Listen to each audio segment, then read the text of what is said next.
Assalamualaikum warahmatullahi wabarakatuh. Asyhadu an la ilaha illallah wa asyhadu anna Muhammadar Rasulullah. Allahumma shalli ala sayyidina Muhammad wa ala ali sayyidina Muhammad. Rabbi shrah li sadri wa yassir li amri wahlul 'uqdatam min lisani yafqahu qawli. Salatu wassalamu ala asrofil anbiya'i wa mursalin ala sayyidina wa maulana Muhammad wa ala ali sayyidina Muhammad, amma ba'd. Alhamdulillah, segala puji dan puji syukur kehadirat Allah yang telah menurunkan Islam sebagai menggapai kebahagiaan dengan mengutus Rasul sebagai nikmat iman, nikmat Islam, nikmat panjang umur, nikmat sehat walafiat. Salawat serta salam semoga sentiasa tercurahkan kepada junjungan kita semua, manusia paling agung, manusia paling mulia, baginda Nabi besar Muhammad SAW, serta para keluarganya, para sahabatnya, dan para pengikut-pengikutnya. Besar harapan kita semua bisa mendapatkan syafaatnya Nabi besar Muhammad SAW di hari kiamat nanti. Amin amin ya rabbal alamin. Sebelumnya perkenalkan, nama saya Chandra Hadi. Saya merupakan mahasiswa semester 2 dari Universitas Islam 45 atau bisa disebut sebagai Unisma, dengan Fakultas Agama Islam dan Prodi Hukum Keluarga Islam. Sebelumnya saya akan mempresentasikan per poin dari kelompok pertama, yaitu Sifana Sofinaki dan juga Indah Aulia Putri, yang berjudul Matful Bih. Baik, dalam bahasa Arab atau Nahwu, Matful Bih dalam isim mansub, kata benda yang diakhiri dengan harokat fathah atau menjadi objek atau sasaran dari satu perbuatan secara sederhana. Matful bih dapat diartikan sebagai objek dalam kalimat bahasa Indonesia. Matful bih biasanya terletak pada fiil, kata kerja, atau fa'il pelaku. Next, yaitu matful mutlak. Maf'ul mutlak adalah isim masdar atau kata benda verbal yang disebutkan setelah fiil atau kata kerja yang sejenis dengannya, dengan bertujuan untuk mengikuti makna fiil, menjelaskan jenis fiil, dan bilangannya fiil. Contohnya yaitu, aku memahami pelajaran itu dengan pemahaman yang sangat benar. Selanjutnya yaitu maf'ul liyaji. Maf'ul liyaji yang sering disebut sebagai dengan zaharaf adalah isim mansub atau kata benda yang diakhiri dengan harokat fathah yang menunjukkan keterangan waktu atau tempat terjadinya suatu perbuatan secara sederhana.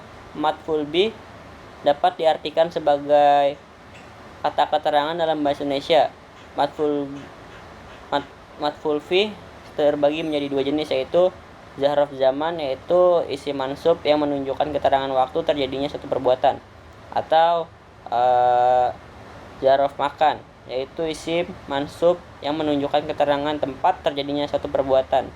Contoh matful fih yaitu saya pergi ke sekolah pada pagi hari. Yang ke next yaitu maf'ul liyaji. Matful liyaji gue dikenal sebagai matfulah, adalah isim masdar atau kata benda verbal yang disebutkan untuk menjelaskan alasan sebab terjadinya suatu perbuatan secara sederhana.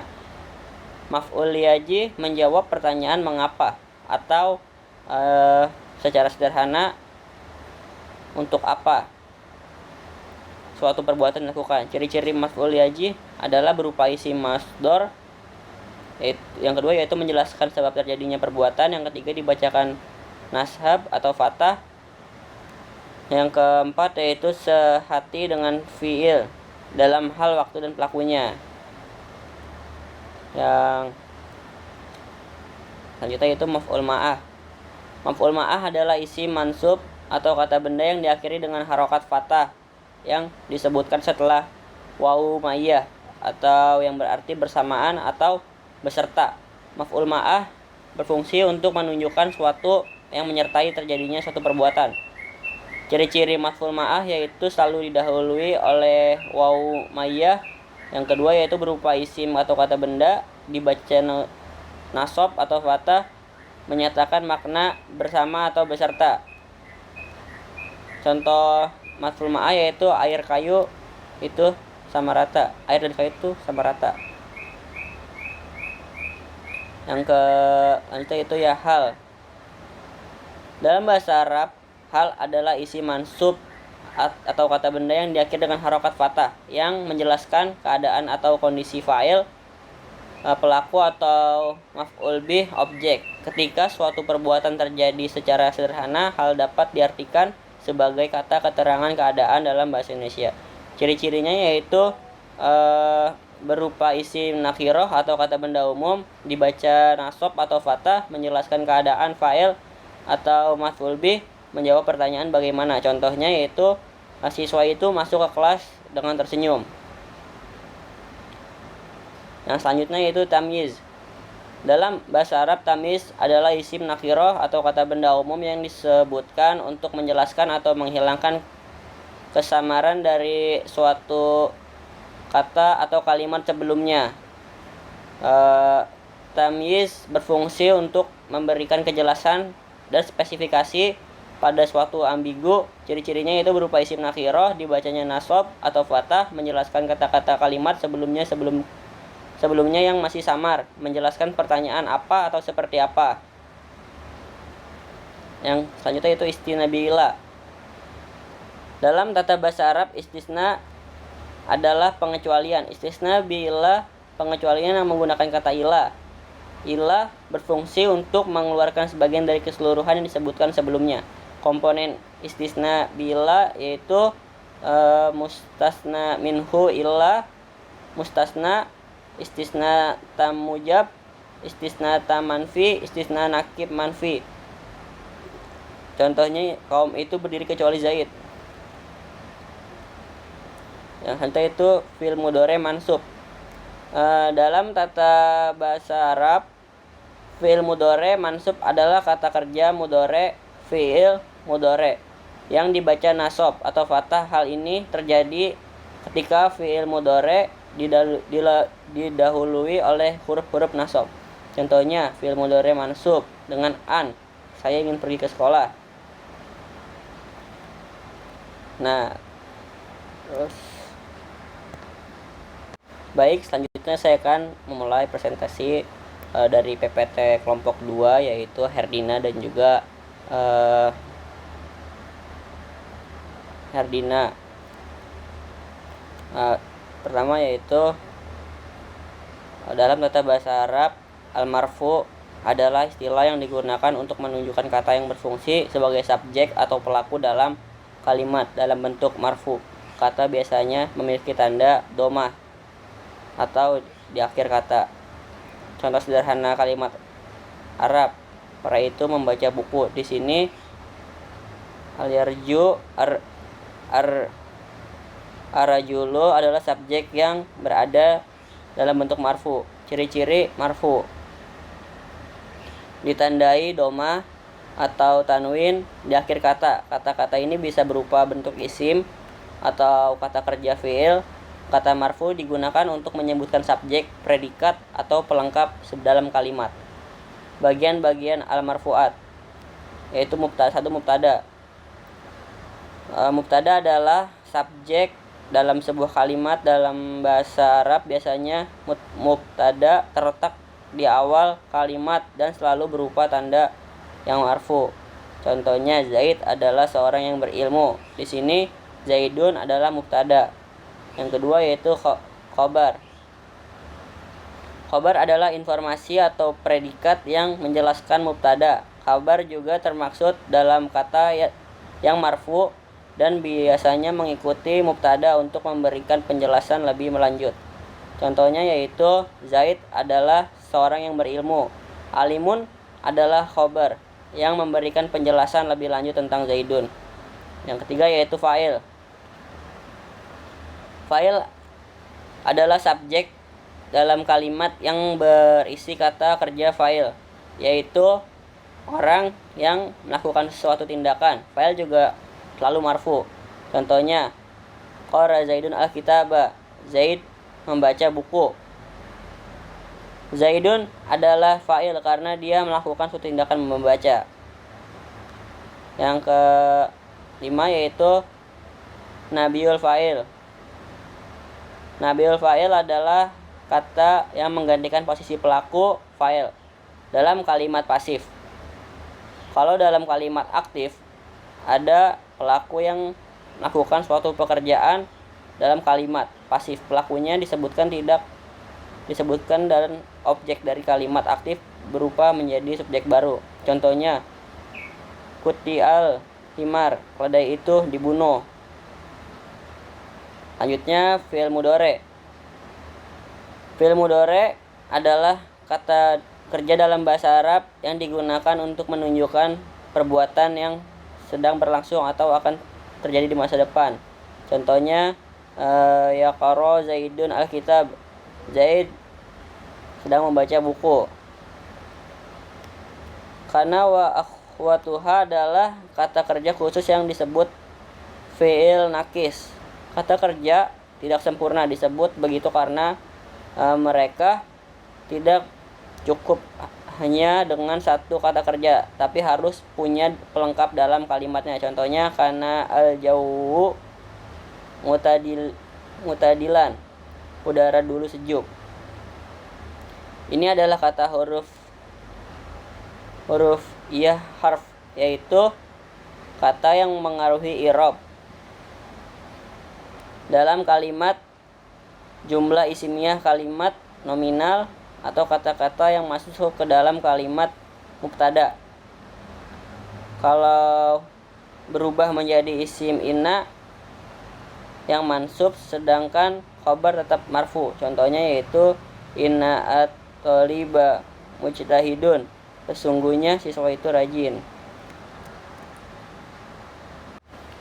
Baik, selanjutnya saya akan mempresentasikan PowerPoint yang punya saya sendiri.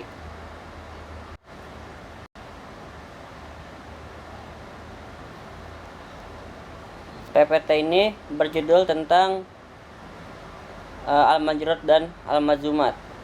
Al-majrur adalah istilah dalam tata bahasa Arab yang merajuk pada kata-kata yang memiliki tanda i'rab jar atau kasrah pada akhir kalimat. Contohnya yaitu huruf jar yaitu min, ila, an, ala, fi, bi, li, dan ka. Contoh kalimat huruf jar yaitu kharaja Zaidun minal masjidi, Zaid keluar dari masjid. Huruf jarnya yaitu adalah huruf min. Yang kedua yaitu Zaidun fil baiti, Zaid berada di dalam rumah. Huruf jar itu fi. Al-kitabu ala tawilati, buku itu berada di atas meja. Huruf jarnya itu ala. Dhahaba Zaidun ila al-madrasah, Zaid berangkat ke sekolah. Selanjutnya yaitu kitab Zaidun bil qalmi, Zaid menulis dengan pena. Dan kata Zaidun kitaban asyati asyarah, Zaid menulis buku tentang perawatan mobil.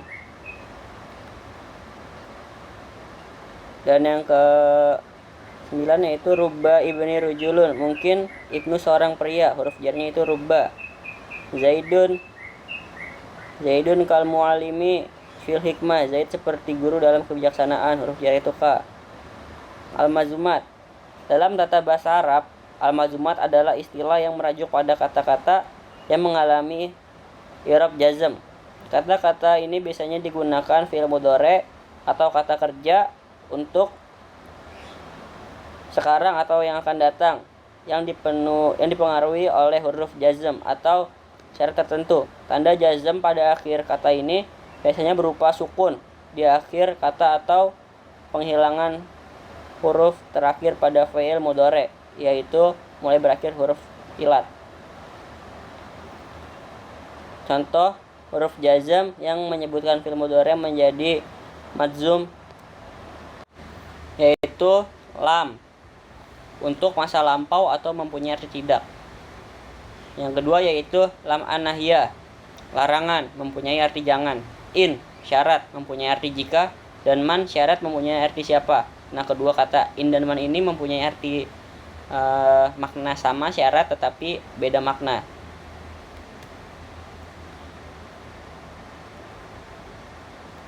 Contoh kalimat jazm yaitu lam yadhhab ila al madrasah, dia tidak pergi ke sekolah.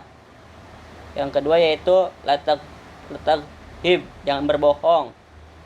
Nah, kalimat yang ketiga dan keempat ini mempunyai makna serupa dan tetapi beda pengertian. Yang ketiga yaitu la tajhid tanja, jika kamu rajin kamu akan sukses. Nah, ini merupakan syarat. Dan yang keempat yaitu man yastahid yanja, siapa yang rajin dia akan sukses. Dan selanjutnya saya akan menjelaskan PPT dari kelompok Robi dan Azhar Fauzi. Nah, ini merupakan bab tawabi.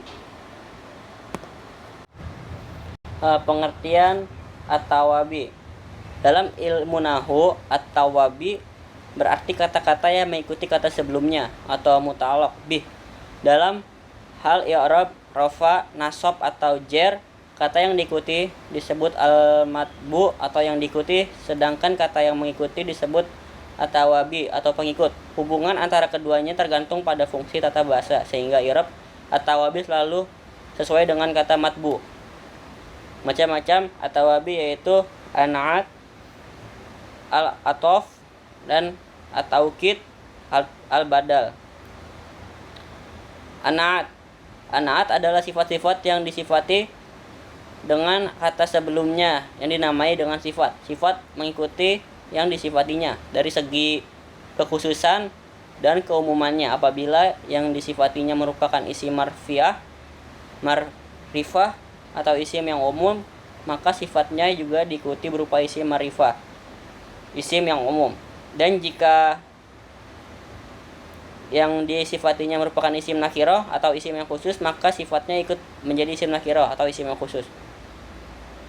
Sifat mengikuti yang disifatinya dari segi kemudzakaran dan kemuantasannya. Apabila yang disifatinya merupakan isim mudzakar, isim yang menunjukkan zat laki-laki, maka sifatnya juga berupa isim mudzakar atau isim yang merupakan isim muantas, isim yang menunjukkan kata perempuan, maka sifatnya berupa isim muantas, isim yang menunjukkan zat perempuan. Terus anaat terbagi menjadi dua, yaitu anaat hakiki, sifat yang merafakan isim domir yang tersembunyi, yang kembali itu domir yang pada disifati. Contohnya, telah datang Zaid yang rajin, bersungguh-sungguh. Yang kedua yaitu na'at sahabi, sifat yang merafakan isim yang tampak, di mana isim yang tampak itu terdapat isim domir yang kembali kepada yang disifatinya. Contohnya, saya telah memuliakan seorang pelajar yang mulia ayahnya. Yang kedua yaitu atof. Atof adalah kata yang menengahi diantaranya dan diantara kata yang diikutinya dengan salah satu huruf atof. Rukun-rukun kalimat atof yaitu satu, terdiri dari matfuh alaih yang dihubungkan atasnya sebelum huruf atof. Terdapat harf atof atau penghubung antara yang dihubungkan dengan atasan dengan yang dihubungkannya. 3, terdapat marfu yang dihubungkan marfu matfuf mengikuti yang dihubungkan atasnya marfu alaih dari segi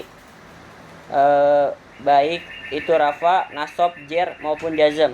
Adapun contoh kalimatnya yaitu saya telah membaca Al-Qur'an dan kitab tauhid. Terus selanjutnya yaitu ada at-taukid.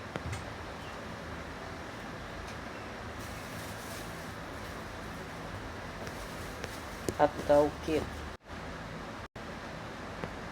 Taukid adalah mengikuti dalam satu kalimat atau kalam untuk menolak sangkaan dari pendengar yang bukan sesuai maksudnya dan disebut sebagai takkid. Taukid terbagi menjadi dua bagian, yaitu taukid lafzi. Taukid lafzi adalah penegasan dengan cara mengulang kata mukad yang ditegaskan. Contohnya yaitu saya telah membeli buku. Buku lafaz kitabah yang kedua merupakan taukid dari lafaz yang pertama, inilah yang dinamakan taukid lazim. Kedua yaitu taukid manawi. Taukid manawi adalah penegasan dengan cara mengulang kalimat berikut.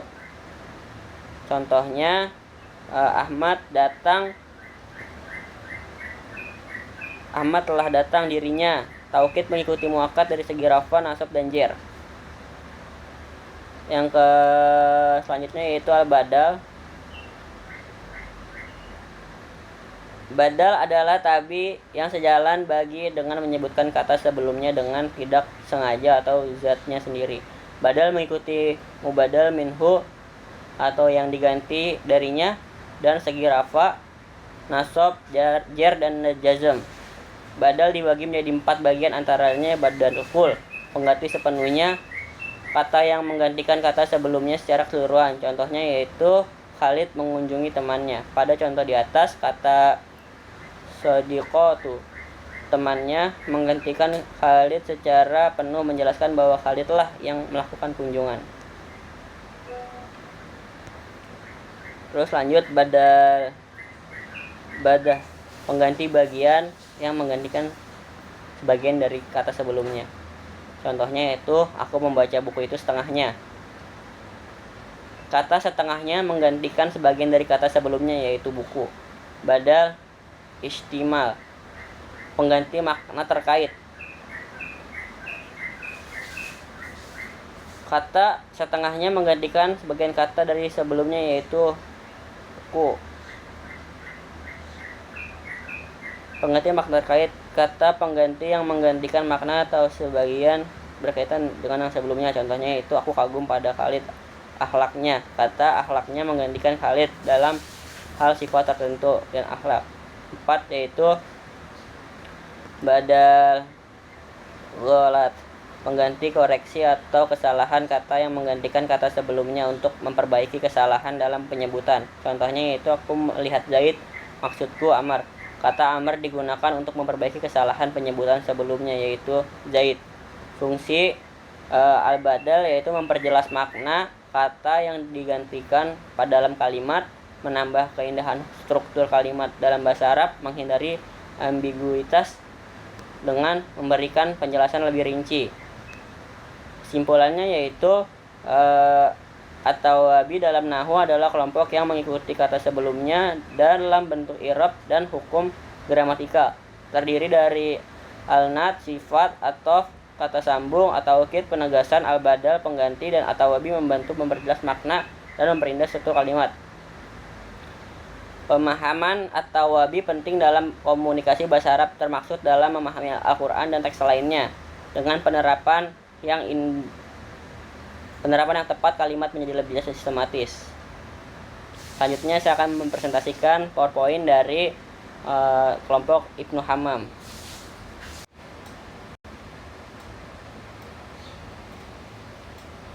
Baik, pertama, apakah itu domir dalam nahwu? Domir adalah kata ganti dalam ilmu nahwu yang mengatakan kata benda atau orang. Dalam bahasa Arab, domir sangat penting untuk memahami struktur kalimat. Domir membantu menyederhanakan kalimat dan menghindari pengulangan kata. Yaitu pembagian domir berdasarkan letaknya muttasil dan munfasil. Muttasil, domir yang melekat pada kata lain seperti kata kerja atau kata benda. Contohnya itu saya menulis, melekat langsung pada kata sebelumnya. Munfasil, domir yang berdiri sendiri tanpa melekat pada kata lain. Contoh, saya berdiri sebagai kata ganti. Lanjut yaitu pembagian domir berdasarkan jelas mudzakkar dan muannas. Mudzakkar, maskulin, domir yang merujuk pada jenis kelamin laki-laki atau pada benda, maskulin, contohnya dia pria. Muannas, feminim, domir yang merajuk pada kata kelamin perempuan atau benda feminim. Contohnya dia perempuan. Lanjut pembagian domir, yaitu mufrad tunggal merajuk pada satu orang atau benda, contohnya saya. Mutsana atau dua merajuk pada orang atau benda, contohnya kalian berdua. Jamak merajuk pada kata lebih dari dua orang, contohnya mereka. Contoh penggunaan domir melekat pada kata lain seperti saya menulis pelajaran, saya melihatmu di pasar, atau kami makan apel. Lanjut, contoh penggunaan domir munfasil dalam kalimat. Domir munfasil berdiri sebagai contoh: saya pergi ke sekolah, dia belajar Al-Quran, mereka bermain di taman. Selanjutnya, latihan soal mengidentifikasi menggunakan domir dengan benar. Soal 1. Identifikasi domir dalam kalimat berikut. Next. Simpulannya yaitu dalam penerapan domir dalam percakapan sehari-hari. Domir menyederhanakan komunikasi, memperjelas kalimat, menggunakan penggunaan tepat dan membantu memahami makna dan hubungan antar kata. Praktikan domir dalam percakapan untuk mahir berbahasa Arab secara natural dan efektif. Mungkin sekian presentasi dari saya, kurang lebihnya mohon maaf. Wassalamualaikum warahmatullahi wabarakatuh.